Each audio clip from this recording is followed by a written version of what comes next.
Value is at the heart of a good pricing strategy. And we talked about customer value earlier, but customer value is just that price that customers think, the number that they feel like something's worth. That's the value that you create for them. And so when you set a price, you need to have a good understanding of how well customers value your product. And you don't necessarily want to try to capture all of that value with your price, right? It's always great whenever we generate customer surplus, customer value over and above the price that we charged. If you recall, when we looked at the strategy diamond and we talked about economic logic, we talked about those two gaps, right? The gap between what customers think something's worth and the price, and then the gap between that price point and your costs. And you want to make both of those gaps as big as possible. Obviously, as the business owner, you kind of selfishly care about that bottom gap quite a bit, but the bigger you make the top gap, the more sales you're going to get, right? So if lots of customers think that there's a lot of value being created, rather than just a few customers thinking that there's a lot of value being created, chances are that there's a bigger gap between the value and the price, right? So think about it like this. An airline sets their airline ticket price at $700, and 3 or 4 people think that that flight is actually worth $800. So they go ahead and lock in that deal at $700. But most other people are just kind of wrinkling their nose and saying that's not, I'm not seeing value there. I only value the flight at $600. And so if the airline goes ahead and lowers their price to say $500, and suddenly they've got a flight full of passengers, because the value gap, the price point's lower, making those value gaps bigger. In this case, for most people, it went from negative to positive in what they thought it was worth and what the price point was. And for that reason, they increased their sales. All right. So value has to always be front and center. How much do customers value our product or service? Value is the extent to which a good or service is perceived by its customer to meet his or her wants or needs. It's measured by a customer's willingness to pay for it, and it commonly depends more on the customer's perception of the worth than on the combined value of the inputs, right? So value is price willing to pay. Value alone is not going to create profit, right? Food is priceless because it gives life, but people don't pay extremely high prices for it. It's because it's a commodity and there's lots of substitutes, right? Food's not rare. But value is an important component of price. So, you can do something that creates a lot of value for people, but if other companies can easily create that same value, you're still going to have negative pressure on your price point. But still, value is something you want to think long and hard about. Pricing should start with customer demand. It shouldn't start with your cost structure. It should start with what customers think of your product. That doesn't mean you ignore cost structure. Cost structure can identify a level below which a price should never under any circumstances be set, but cost structure does not show how much the final price might exceed that minimum figure. That's based on value. So we're in school here, so we need a good definition of everything. A price is a specification of what a seller requires in exchange for transferring ownership or use of a product or service. Revenue has two components. You care about how much revenue your business brings in. Obviously, you want to maximize that revenue. So revenue equals price times quantity. The price is the part that you directly control, which is kind of what I alluded to earlier when I talked about how we've got this down to a, kind of a science, and we can control this. If the price is set too low, you lose revenue, right? Because customers are willing to pay more for that. If the price is set too high, you also lose revenue because quantity suffers. There are a few goods known as luxury goods where people actually don't care when the price increases. They might even like it when the price increases because it gives them a feeling of prestige. But for most things that you can think of, price and demand are related for most goods and services. And in 2020, in full on age of the internet, there aren't many prestige luxury goods. In an age of perfect information, if you've got a good or service where people are paying,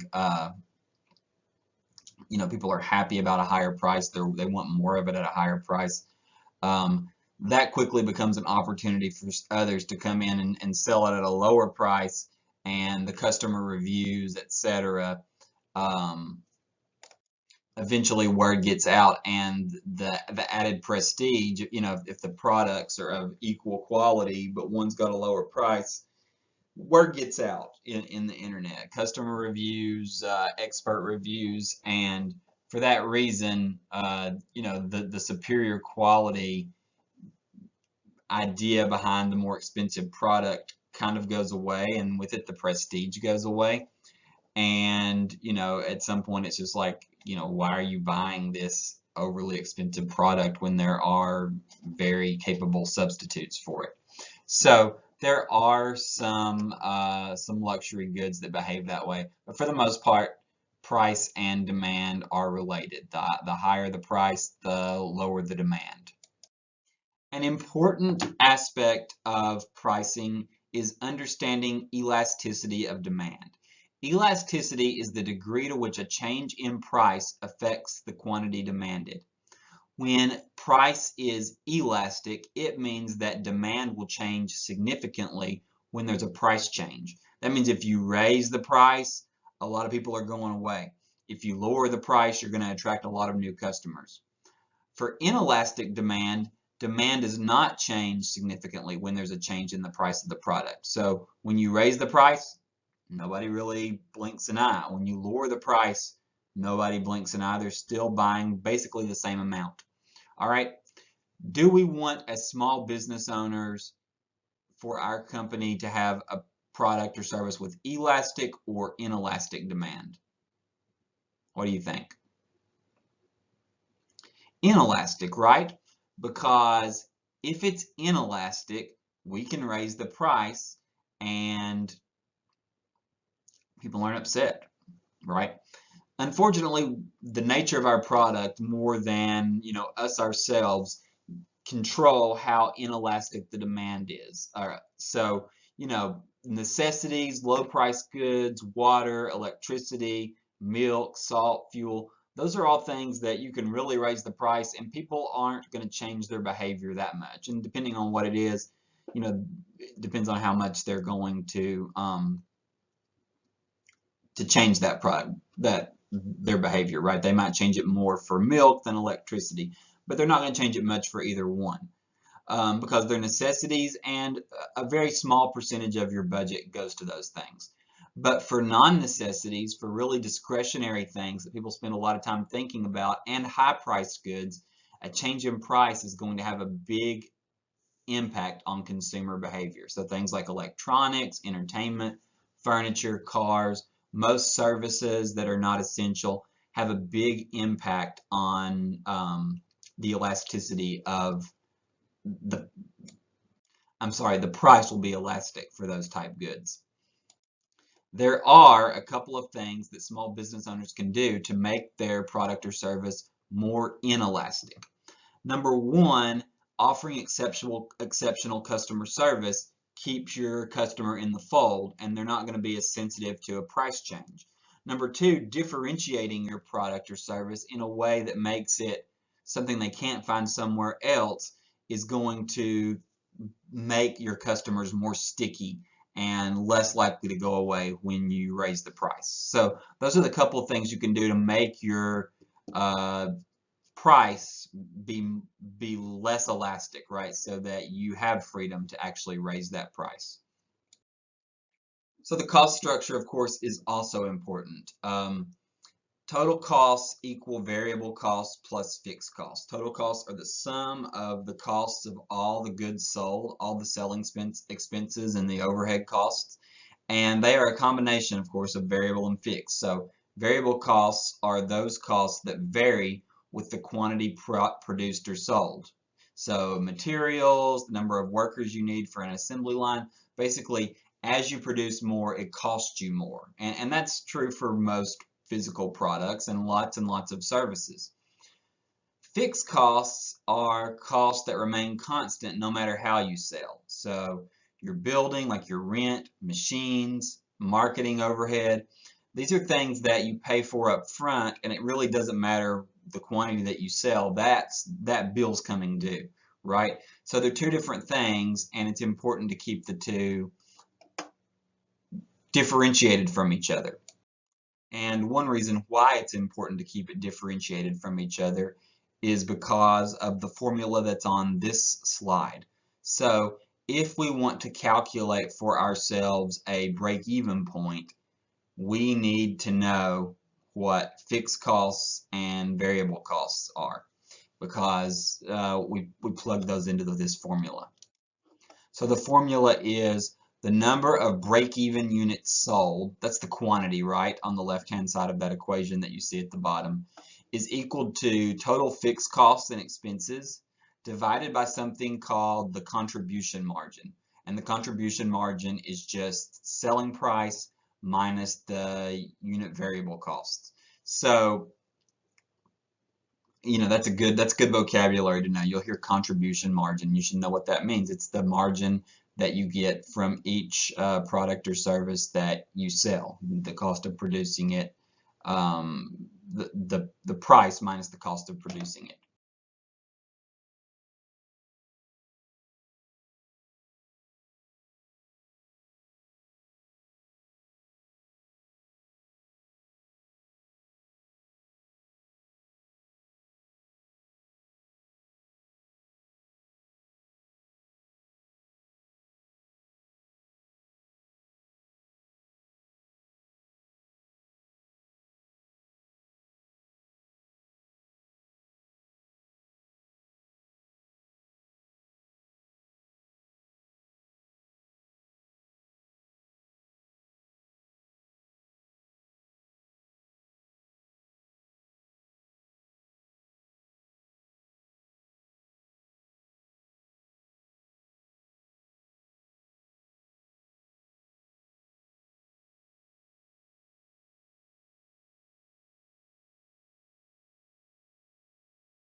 Before we go further, I just need to point something out. A lot of students really misunderstand break-even analysis. They think that break-even analysis is just about finding a price point where you wouldn't make any money and then make sure you set a price higher than that price point, because at that price point, you're not making anything and you want to make money. That is wrong. So try to forget that I even said that, especially if you'd never thought that before. Break-even analysis is a way of comparing different cost and revenue estimates in order to determine the acceptability of different prices. So basically the idea is price is what you control, right? So you set different price points, you plug that into the equation, and you find out, okay, at this price point, this is how many I would need to sell to break even. Now, is that feasible for my business, and how does that sound? Okay, so I might be a restaurant and I sell my meals for $12 a piece. All right. And I find that if I sell my meals at $12 a piece, I have to sell 150 meals each week to break even. All right. And then I compare that to another price point. Let's say I set it way down at $7 a piece. And I find that at $7 a piece, I have to sell 1,000 meals each week to break even. Now, I'm going to compare those price points in terms of feasibility. All right, the first thing I'm going to look at is, do I even have the capability of producing this number? All right, can I produce 150 meals a week? Well, that's 30 meals a day. Yeah, I might be able to handle that. That's not a very high number, I wouldn't think, for most restaurants. But the 1,000 in a let's say 5-day period, just to make it easy, the math is 200 a day. And if you're small, if you're just you and maybe one other employee and a waiter or something like that, one cook and one person to wait tables, 1,000 a week may not be practical. It may not be something that you can hit. And so for that reason, you would think, okay, even if I'm going to get 1,000 customers a week at this $7 price point, it wouldn't make sense for me to do it, because I'm going to have to sell a lot more than that to even make money. The other thing that break-even analysis doesn't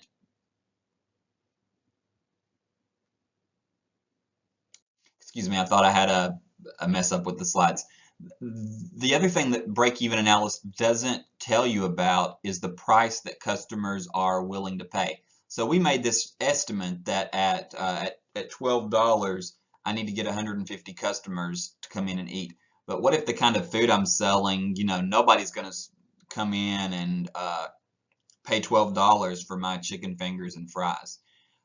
So I've got a problem with that $12 price point at that point. And so, just because it's doable, like I can definitely make 150 meals, $12 isn't looking too good there. And so, yeah, I think maybe I can sell them at $7, but I've got the other problem. I can't produce that many meals in a week. So what do I do? Well, I can start experimenting with price points in between there. But I may determine that nothing really sounds right. Nothing makes a lot of sense. I can't make money at any price point. There's no place where I can actually fulfill the orders, and I'm going to have a big enough, I'm going to have enough customer demand, a high enough price that customers are willing to pay to actually make money. And at that point, I need to change my business model a little bit. It doesn't mean I have to scrap the idea of a restaurant, but I can, alter what it is I'm doing, because under the current climate in my market location, this chicken strips and fries isn't making sense. Maybe I need to greatly expand how many I can serve, right? Hire some more cooks, hire some more waiters and waitresses, so that 1,000 a week isn't no big deal to me, because I've got the capability of meeting all of those. And so you're looking at feasibility, right? You have to take your substantive knowledge of the business to this break-even analysis, and you're comparing these different points. Hopefully the slide where I show the graph in a second will help you understand this a little better. For a lot of students, this visual helps them to see the break-even point. So in the first graph, the one on the left, we're only looking at one break-even point. At the one on the right, we're doing what you're supposed to do and comparing multiple break-even points, 3 different break-even points. But let's look at the one on the left. All right, at the one on the left, that steeper line that starts at the origin, the slope of that line is 12. And that represents a price of $12. And then the cost line that starts at 300, the slope of that is 5. All right. And so if you know your algebra 1, you know that those points, because they have different slopes, eventually have to intersect one another somewhere. And we see where they intersect each other. They intersect each other at about 45 and about, let's say, something over 500. We'll just call it 500. So they intersect at that point. Now, a couple things to notice for this. Our variable cost is on this graph. It is the blue line that has the slope of 5. Our selling price is on this graph. It's the steep line that has a slope of 12. So that's in the denominator of this fraction. All right. Our fixed costs are also on this graph. Our fixed costs are the distance between the origin and where the total cost line starts, right? So the total cost line is the blue line with the slope of 5, but it also has a y-intercept, and that y-intercept is the fixed costs, right? The logic behind that, and hopefully this helps you, is that when you sell 0 product, it's still going to cost you something because these are fixed costs. These are costs that you have to pay no matter how much you sell. All right, so if I don't sell a thing, it's still costing me $300,000 to stay open. Once I start making sales, those costs go up. Fortunately, the price line is steeper, and so I'm eventually going to make money. This break-even point where profit is 0 is where those two lines intersect. And once you get past that line, when you sell more than 45,000, that's when you get into your profit. And actually, it winds up being 42,857 units. So that those units are in thousands, and 45 is not the right estimate. It's actually 42,857 is the break-even unit quantity where those points intersect. Now, on the right-hand side graph, we're comparing 3 different points, and this is where this technique is actually of some good value, because this business, like the example I gave on the last slide, is comparing 3 different price quantity points, and they get to compare them and think about which one makes the most sense. Which one can I achieve? Can I physically make that much product? And which one makes the most sense in terms of how many I think I can sell given what I think customers are willing to pay. So, you've got a price of $20 and selling about, 15,000 product. You've got a price of $12 and now you're selling about, looks like, maybe 35 or 40,000 product. And then when you've got a price, you sink that price down to $8. The second one was 12. The first one was 20. The third one now 8. Now you're going to sell a lot of product, right? You're going to sell like 100,000 units of product. Now, which one makes the most sense is the business thing, knowing what they know about demand. Is it easier for us to sell 100,000 at 8? Well, maybe we can't even produce 100,000 in a month. So that's completely out. We've got to choose between the $20 price point or the $12 price point. All right, do we think it makes more sense that 15,000 people are going to spend $20 on it, or that 35,000 or 40,000 people are going to spend $12 on it? And we may decide, hey, this middle estimate really makes the most sense to us. We think that if we were to charge $20, most people wouldn't really be that interested in it. So we don't think we'll hit our break-even point. But for this one, we think if we charge $12, actually a lot more perhaps than the 40,000 people will be interested in it, the quantity that it's associated with. We think that actually 50 or 60,000 would actually be interested in it. So we're going to do more than break even. So break even is not about trying to go broke. It's not about trying to make 0 profit. It's about seeing a point where there is 0 profit and then thinking, can we reasonably exceed that point?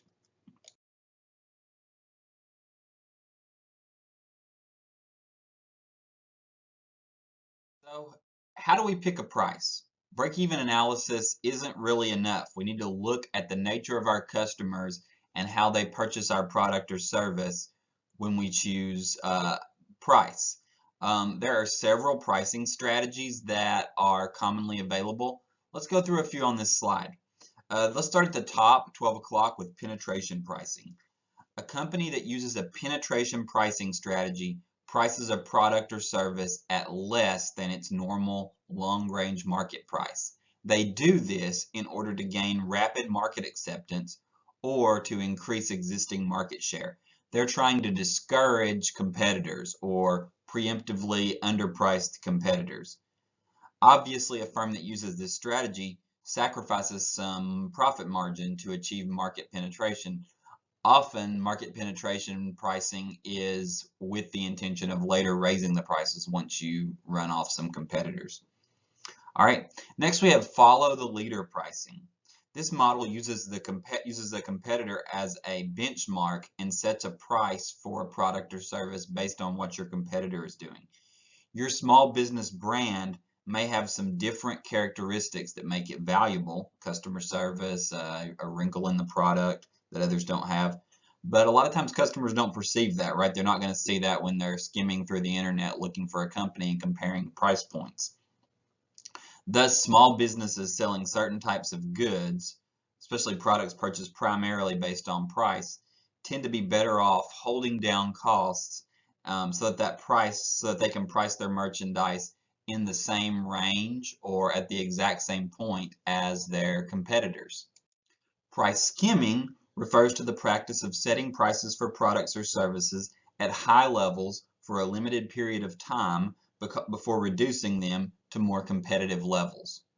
This strategy assumes that certain customers will pay a higher price because they view a product or service as a prestige item. In general, this strategy is done when a new type of product is introduced on the market. The company can get more money from customers who could be labeled early adopters. So you guys probably know some examples of this when some kind of new product or service comes out. There may be people, you sell it to them early before the official release date, will pre-buy things, and they're oftentimes more willing to pay a premium, like when,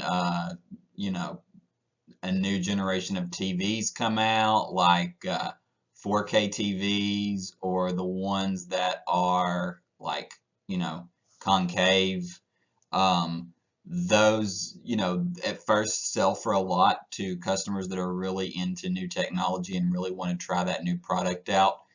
But later on, they go back down to the long-term price that the market is willing to bear for the more average customer. So this is definitely a strategy for certain small businesses in certain situations, but in general, it's not going to be one that you use. This one at 10 o'clock, skimming the price. All right, let's go down here to 8 o'clock, variable pricing. Variable pricing offers price concessions to certain customers even though they may advertise a uniform price. For example, they may give a much better price to those who buy a large quantity of the product. One form of variable pricing that's common that you should use if you can is this idea of dynamically changing the price based on customers' ability and willingness to pay. So an example of this is like airlines, hotel rooms, concerts. They update their prices constantly based on the newest information of time left and the number of seats or rooms that are still available, right? And lots of companies do this with the inventory that they've still got on their shelf, depending on, if they're going to replace that inventory with something different, or if they're going to keep with the same inventory later. If you're going to replace that inventory and you want to go ahead and get that off your shelf, and but you're running out of patience or time, you're going to drop the price. Every time, if you look at airline tickets from day to day, they change based on how much time is left till that date and how full the airline cabin is. And so, if it's getting to a point where the trip's getting close and the airline hasn't sold many seats, they're going to drop the price, a steep slash of the price, and you can get a really good deal. In other words, if seats are going fast, and there's still a good amount of time, so like Christmas vacation and people going to visit family, and those planes are full, those routes are full, then to get the last few available seats, you've got to pay a lot.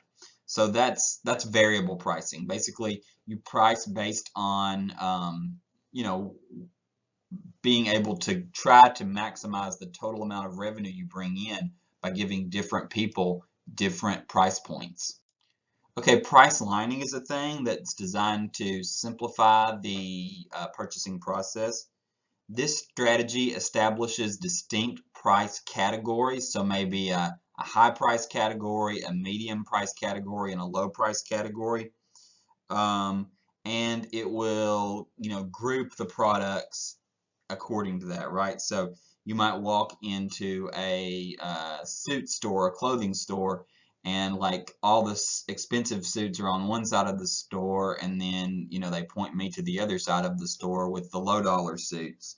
And maybe there's something in the middle, and maybe there's customers that would be like, oh, I don't want to be at the lowest price point. I'll look at these in the middle because it makes me feel better to have a better quality, more expensive, not the cheapest suit that the store sells.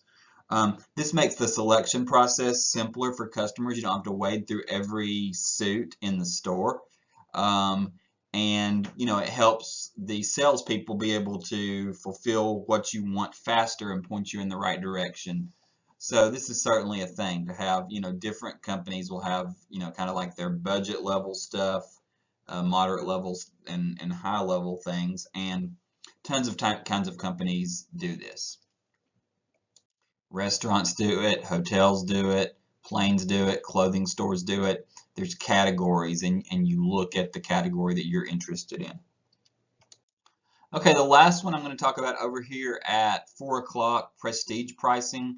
This is setting a high price to convey an image of high quality or uniqueness. This takes some time to do, and it's really hard for a small business to go in and jump right into prestige before they've established themselves. It takes some experience, building up a good reputation for high quality, and then you have that prestige. And once you're at that point, I mean, it's a game changer for your business, right? Because you price things up based on the brand equity that you've built, not based on necessarily the performance characteristics of the product or service that you've created. And so, we all know these household names that do things like this. Apple does this, Rolex does this, like a car, like a Bentley would do this. Nike, to an extent, you pay a little extra for the swoosh, even over and above other brands of, other name brand sneakers. Nike's generally cost just a little bit more at that same quality point. This is effective when there's markets with low levels of product knowledge, and so it's becoming more and more rare to be able to do this because of how good information is on the internet and the ability for customers to compare products and services based on customer reviews. So, kind of tough to pull this off, but it is possible.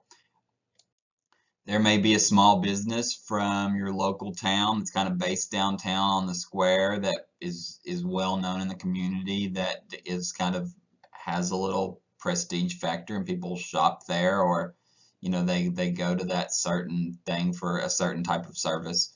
So there can be some prestige built into all of these other pricing strategies, right? These pricing strategies aren't mutually exclusive. You can do more than one thing at the same time. Now, you're not going to do penetration pricing and prestige pricing. Those are two very different things. But you can certainly have price lining and combine that with several other categories like prestige pricing. So these are basic pricing strategies that, it helps to have some kind of strategic basis for how you're going to do your pricing. Think about that in the simulation. You might have multiple brands of bikes in the recreation category. You may have a high end and a lower end in recreation, and the lower end's got a much lower price point. It may have just like 2 or 3 less features, but it's got a way lower price point, and that's for those budget conscious customers. and then you've got one that's like decked out to the nines in the recreation segment, and you're, you know, kind of maybe a little bit above that price willing to pay that the simulation gives you. So lots of you know, application for some of these ideas. Okay, I'd be remiss if I didn't go over one of the most common ways that companies price things, especially if you're selling a physical good, and that is markup pricing. Markup pricing has emerged as a really manageable pricing system. In calculating the selling price for a particular item, a retailer adds a markup percentage, sometimes referred to as the markup rate, over the cost to help cover operating expenses, subsequent price reductions that they want to make, and obviously a desired profit that needs to be in there as well. In general, the way you're going to do this is to mark up to the price as a percentage of the cost. So, for example, something that costs $5 to make, if you mark that up to $10, what's the markup here? The cost is $5. That's what it costs to make, or the cost to get it in there and have it in inventory, and you're going to sell it for $10. Basically, the markup is 100% here. The cost is $5, and you're adding $5, the full amount to it, to get to $10. And you can mark up by any percent, right? You can mark up by 200, 300, 400%. Obviously, that's not going to work in many situations because your competitors are going to underprice you if you do that. But, you know, there's not a cap at 100 or anything like that. The calculation here is really easy. It's just the price is going to be equal to your cost, the cost of that inventory, times 100% plus the markup percent that you've decided on. And that's your choice, but a lot of times there's an industry average, that a typical industry norm as far as how much to multiply it by. So cost times 100% plus that markup percent, and that's in parentheses, as you see there. And then all of that divided by 100 is going to give you the price. Here are some questions that cover the basics of pricing that we just went over. If you can answer these, you've got a pretty good handle on where we are. I'm especially interested in your answer to number 3. It's a little more challenging than the others. Requires you to really understand the break-even process.